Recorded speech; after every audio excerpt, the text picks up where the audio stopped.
For Unit 8, Learning Set 3, we're going to talk about pensions. In the first video, we're going to calculate pension benefits using various formulas. In the first example, Roberto worked for Surgical Tools Corporation for 20 years. His employer offers a pension benefit package with a flat benefit formula using the flat amount of $40 for each year of service to calculate his monthly pension. How much will Roberto's monthly benefit be? So the key point to look here is he's using a flat benefit formula with a flat amount of $40 for each year of service.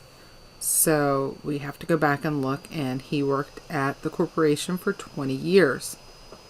So we would take the number of years of service of 20 and multiply it times $40 for each year, and he would have a total monthly pension benefit of $800 on retirement. So he would get that $800 each month. After 1 year of retirement, Roberto's employer from example 1 offered a 2.21% cost of living adjustment to his monthly pension benefit. This year, the employer is offering a 2.35% COLA. And COLA is just the shortened version of cost of living adjustment. So they are both cost of living adjustments. So we have to figure out what his current pension benefit is. We have to first figure out what his COLA was for the first year after retirement. So that would be his pension benefit of $800 that we calculated in the previous example times 0.0221.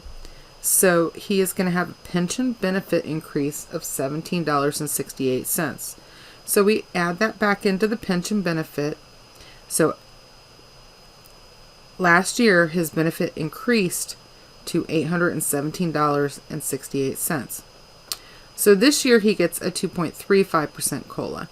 Now, that is based on the current pension benefit.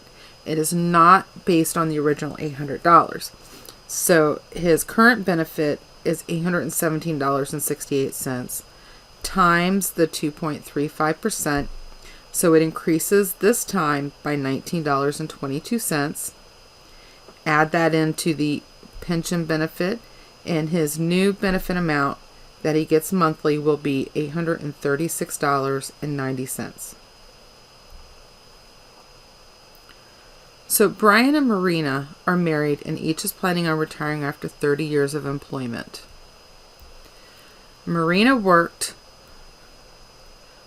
an entire 30 years for Santa Fe Corporation. For the last 3 years, she has been making $110,000 per year. Brian has been making the same salary for the last 3 years at Santa Fe, but has only been working there for 15 years. Prior to his current job, he worked for 15 years at a competitor and had a final average salary of $60,000. Both employers offered a defined benefit plan that calculated the annual pension as the product of the 3-year final average salary, the number of years of service, and a 2% multiplier. So basically, it's calculated product. That means everything is multiplied. And what's multiplied is the final 3-year average salary, number of years of service, and a 2% multiplier. So calculate and compare Marina and Brian's annual service. So remember, 3-year average salary times the years of service times the percentage multiplier. So starting with Marina. Marina worked for 30 years, and she made $110,000 per year the last 3 years. So therefore, her average is going to be $110,000 times the number of years. So she worked there for 30 years times a multiplier of 2%. So her annual benefit is going to be $66,000. Now, Brian's pension, his first job he worked at, that's what we highlighted in green. He had an average salary of $60,000.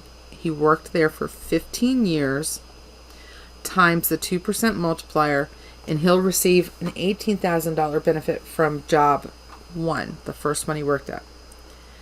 Now, the job that he ended working at with Marina, he had the same final average salary as Marina. So it's $110,000, except for he only worked there for 15 years. So it would be multiplied times 15 times the 2% multiplier. So he'll have a benefit of $33,000. His total pension would be adding the two benefits together. So we would take